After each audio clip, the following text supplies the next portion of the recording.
ഇങ്ങനെ ഒരു രാഷ്ട്രം ഭരിക്കണം, സിവിൽ സർവീസ് എന്താണ്, വില്ലേജ് ഓഫീസ് എന്താണ്, തഹസിൽദാരുടെ ഓഫീസ് എന്താണ് എന്ന് ആദ്യമായിട്ട് ഇന്ത്യൻ ജനതയ്ക്ക് പറഞ്ഞുകൊടുത്ത മഹാനായ ചക്രവർത്തിയാണ് അക്ബർ ദ ഗ്രേറ്റ്. ആ ഭരണസമ്പ്രദായ പ്രക്രിയയെക്കുറിച്ച് എഴുതിയ പുസ്തകമാണ് അക്ബർ നാമ. ഭരണം എങ്ങനെയായിരിക്കണമെന്ന് അക്ബറാ പഠിപ്പിച്ചത് ഇന്ത്യൻ ജനതയ്ക്ക്.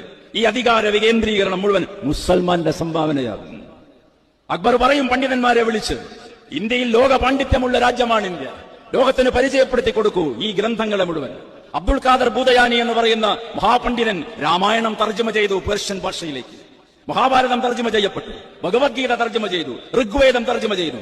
അക്ബറിന്റെ പണ്ഡിത ശിരോമണികൾ പേർഷ്യൻ ഭാഷയിലേക്ക് പോയ ആ ഗ്രന്ഥങ്ങളെ പിന്നീട് ഇംഗ്ലീഷ് ഭാഷയിലേക്ക് അവിടുത്തെ പണ്ഡിതന്മാര് തർജ്ജമ ചെയ്തു. മുഗളന്മാരാണ് ഈ ഗ്രന്ഥം ലോകത്തിന് പരിചയപ്പെടുത്തി കൊടുത്തത്.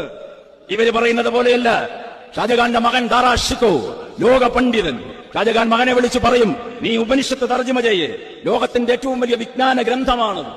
ഷാജഹാന്റെ മകനായ ദാറാ ഷിക്കോ ആണ് ഉപനിഷത്ത് പേർഷ്യൻ ഭാഷയിലേക്ക് തർജ്ജമ ചെയ്ത് ലോകത്തിന് പരിചയപ്പെടുത്തി കൊടുത്തത്. സംഘപരിവാരന്റെ ഇത് പറയാത്തത്?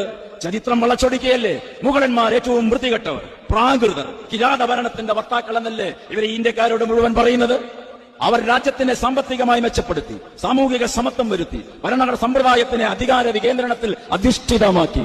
അക്ബറിന്റെ സേനാനായകൻ രാജാ ടോഡർമാൽ ക്ഷത്രിയനാണ്.